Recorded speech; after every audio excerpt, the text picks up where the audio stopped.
How far would you go if a racist humiliated you every day just because of the color of your skin? And what would happen if that bully didn't know that you were the adopted daughter of someone who has the power to destroy their life in a single second? Liana. She walked quickly, with her head down, trying to avoid the gaze of the boys who were watching her from the benches in the hallway. Her skin, a dark and shiny tone like wet earth after the rain, had always been a reason for mockery. Since she was little, she had to get used to the murmurs, the laughs behind her back, the comments that, no matter how disguised, always reached her. No matter what she did, there was always something in her appearance that others couldn't stop pointing out. But nothing had hurt her as much as Tomas' attitude, a boy her age who had been making her life miserable for years. Tomas was leaning against the hallway wall, wearing his soccer shirt and his arrogant attitude. Every time he saw Liana, a malicious smile would form on his face, as if he knew he had control of the situation. That day, she had decided to leave quickly to avoid him. But she wasn't lucky. As soon as Tomas saw her, his steps picked up to intercept her. "What's up, little black girl? Did you leave your cage to see the world?" Tomas said with a mocking smile. Liana tried to ignore him, but he wouldn't let her. His words were like sharp daggers, aimed directly at her self-esteem, at her identity. "Do you find it fun to humiliate someone just because of how they look?" Liana thought, but she couldn't respond. What could she say to someone who did it so easily, as if it were the most natural thing in the world? Tomas always had a way of putting her in an uncomfortable position, ridiculing her in front of others. But that afternoon, something changed. Liana, already fed up, stopped in her tracks and looked him directly in the eyes, with a calmness Tomas didn't expect. "Shut up, Tomas. Enough." An odd silence took over the hallway. Tomas wasn't used to someone responding like that. For a moment, he stood still, looking at Liana with momentary confusion. But rage soon surfaced, and with it, the verbal attack. He took another step closer, his face red with anger. "How dare you talk to me like that? Do you think you're someone just because you're so dark? You don't even belong here," he spat with contempt. Liana felt her heart pounding, but she stood firm. "I'm not the one with an identity problem, Tomas. You're the one who doesn't know how to accept me for being different." The response left Tomas speechless. But instead of backing down, he did something she never expected to happen.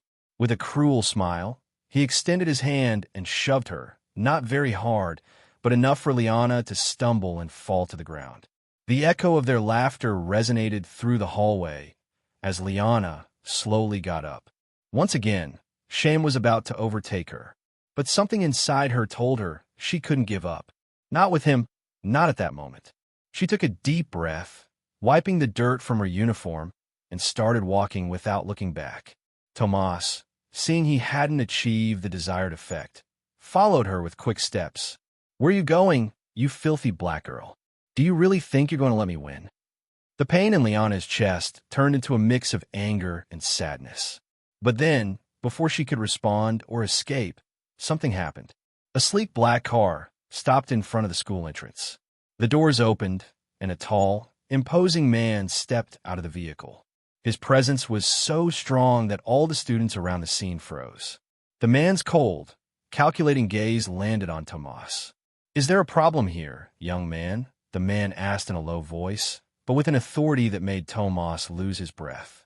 The boy hesitated, looking at Liana and then at the man, unable to utter a word. Something in that moment told him he should walk away, but his pride was still fighting to take control. "No, nothing, sir," Tomas murmured, taking a step back. The man gave a slight smile and, with a fixed gaze, pointed at Liana, signaling her to come closer. She did so, unsure of what was happening, but feeling a strange calm in the air. Tomas, for his part, quickly moved away, his gaze nervous. Liana didn't understand what had just happened. Who was this man? What did he want with her? Questions began to invade her mind. But what worried her most was how Tomas had reacted to the presence of the stranger. Something didn't fit. And at that moment, as the man turned to speak to her, Liana couldn't help but wonder what else this day might be hiding. The imposing man watched Liana for a moment before speaking, his deep and firm voice resonating in the air. "Let's go, daughter. We're leaving here."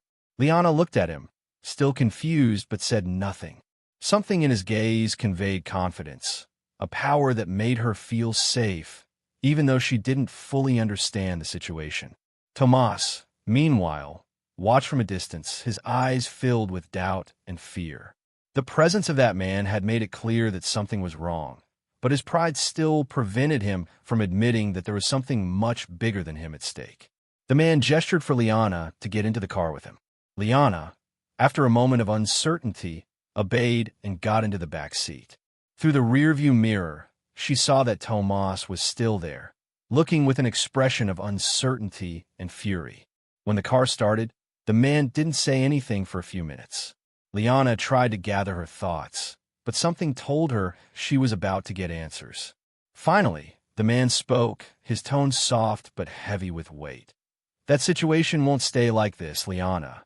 That boy, Tomas, doesn't know who he's dealing with." Liana furrowed her brow. "Who are you? And why did you get involved in that fight?" The man smiled slightly, but the smile didn't reach his eyes. "My name is Victor. I'm your father, even though you didn't know until now." Liana froze. "Am I father?" "Yes," Victor said. "And now that you know who I am, I want you to understand that the things that boy said to you, the things he did to you, will not go unpunished. No one, and I repeat, no one, has the right to treat you like that."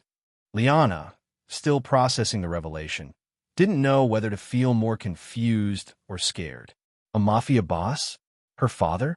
The connection between the rage she felt from the constant racist attacks and the revelation of who her father was made her feel a strange mix of anger and bewilderment.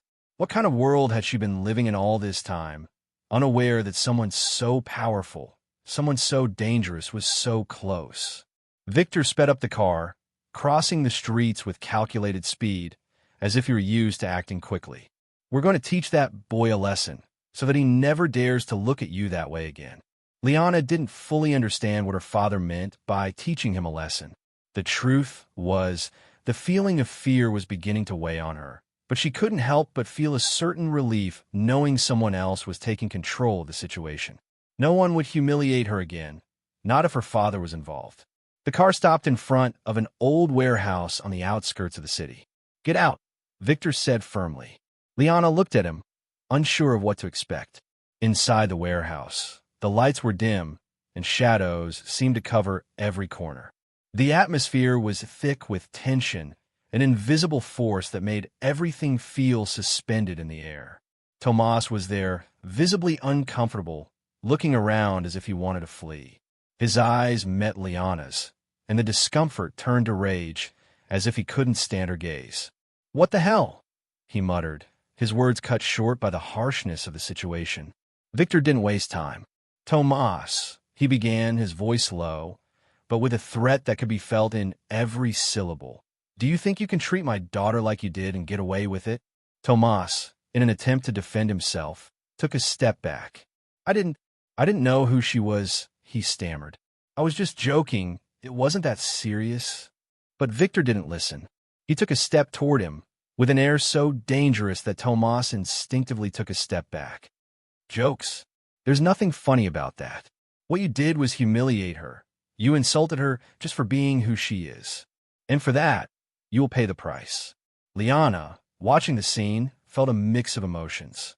On one hand, there was something reassuring about seeing her father defend her honor in such a way. But on the other hand, she felt the weight of the violence unfolding around her. Tomas could no longer hide his fear. The arrogance he once had vanished, replaced by an evident desperation. "Please, no. I don't want trouble. It was just a joke, really. And the next time someone makes a joke like that, think twice before opening your mouth," Victor said, the coldness of his voice echoing in the air. The silence lingered, and Tomas, trembling, no longer attempted to defend himself. He knew he had crossed a line, and at that moment, there was no way to come out unscathed. Finally, Victor nodded, and with a gesture, indicated they could leave. "Let's go, Liana.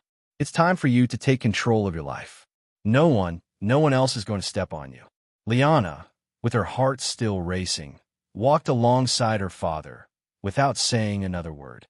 All she felt was the security that, For the first time, someone was making justice for her.